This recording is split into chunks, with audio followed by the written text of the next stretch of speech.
Le dernier concert de l'édition 2018 du Festival Printemps des Arts de Monte-Carlo a eu lieu dimanche 8 avril à l'Auditorium Régnier III en présence de Son Altesse Royale la Princesse de Hanovre, présidente du festival.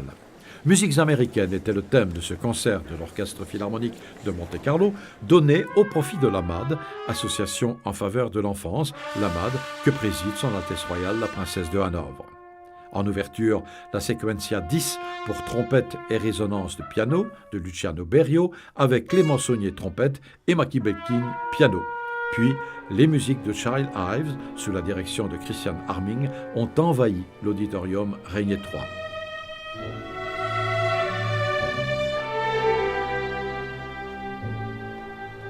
Child Ives, le grand compositeur américain que le Festival Printemps des Arts de Monte-Carlo a permis cette année au public de découvrir.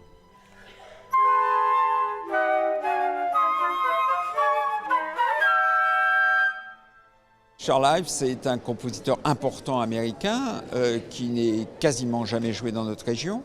Et donc, il était important de le faire connaître au public, tout simplement. C'est une démarche, je dirais, pédagogique. J'ai entendu pas mal de spectateurs, de mélomanes, qui viennent au Printemps des Arts, qui sont des fidèles, qui étaient un peu réticents. Et ces derniers jours, j'ai entendu des gens dire finalement, on finit par s'y habituer. Et c'est pas mal. Mais oui, c'est un problème d'éducation. Je veux dire, si on n'a jamais écouté de Mozart, je suppose que si on trouvait une personne qui n'a jamais entendu une note de Mozart en entend pour la première fois, peut-être ça ne l'intéresserait absolument pas. Donc je veux dire que c'est un problème d'éducation. Il y a toujours le même parcours, c'est-à-dire que quand on commence à connaître les œuvres, on les apprécie. Donc il faut apprendre à les connaître. Le problème, c'est la démarche pour y arriver.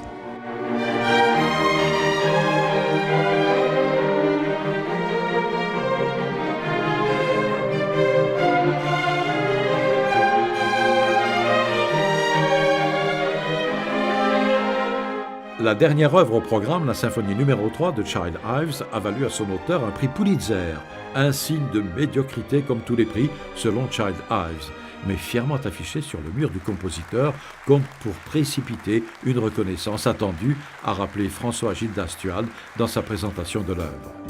Une fête de clôture plus jazzy et un cocktail ont conclu ce festival riche en émotions musicales d'hier et d'aujourd'hui.